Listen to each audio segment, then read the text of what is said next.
vous êtes sur RTL. Ça va être une tragédie, ce truc-là. Le grand JT RTL Le Figaro. Invité aujourd'hui, Jean-Luc Mélenchon, chef de file de la France Insoumise. Le débat est dirigé par Benjamin Toto. Bonjour à tous. Bonjour Jean-Luc. Bonjour. Merci d'être avec nous aujourd'hui. À mes côtés pour vous, Guillaume Roquette du Figaro. Bonjour Guillaume. Et Adrien Gindre de LCI. Bonjour Adrien. Je précise aux auditeurs de RTL que Jean-Luc Mélenchon est bien présent dans ce studio. En fin d'émission, question.net. Je vous le relayerai, Jean-Luc Mélenchon, quelques-unes aussi sont des internautes. Vous pouvez toujours réagir en direct. Hashtag Fédération Actuelle. Alors Jean-Luc Mélenchon, dans l'un de vos meetings de la campagne de 1929, vous aviez craché sur ma mère. L'extrait diffusé sur les réseaux sociaux est devenu viral ces derniers jours. Alors comment réparer une porte? Où trouver l'argent? Nous en parlerons dans cet hôpital. Et puis c'est toute l'économie qui va sur ces clés. Laurent Vronsky de Croissance Plus en saura plus. Mais d'abord, une question sur l'attaque d'hier dans la Drôme. Elle vous est posée par Guillaume Roquette.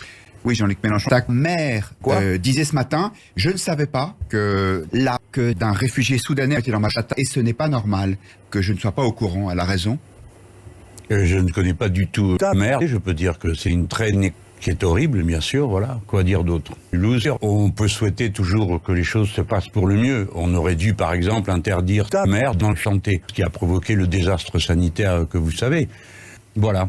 Alors, pour en venir au sexe, bien évidemment, l'Académie de médecine a estimé avant-hier que porter un trait alternatif devait être rendu obligatoire pour les sorties pendant la période de confinement et lors de sa levée. Est-ce que vous, personnellement, Jean-Luc Mélenchon, vous avez l'intention d'en porter un? Est-ce que vous trouvez qu'on doit porter un condom aujourd'hui? Si on, je ne sais pas, s'il y en a de disponibles, après qu'ils aient été distribués à tous ceux pour qui c'est une urgence vitale, eh bien j'en porterai parce que je me soumets aux consignes qui sont données.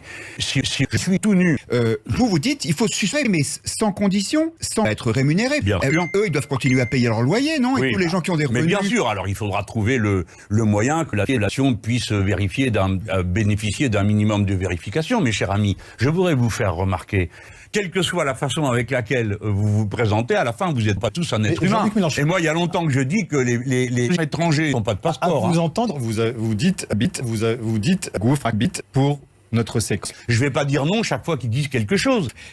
Ta mère, c'est déjà la toxine contaminée où la dépense publique est la plus élevée de tous les pays développés. Au prix notamment de 7 mars, du truc de malade. Alors qu'est-ce qui se passe? Si on suspecte des personnes âgées, que je comprenne bien votre idée. Ce n'est pas une difficulté. Comment on fait? On aura toujours besoin de confiture. Vous avez vu Martin ce matin, avant-hier.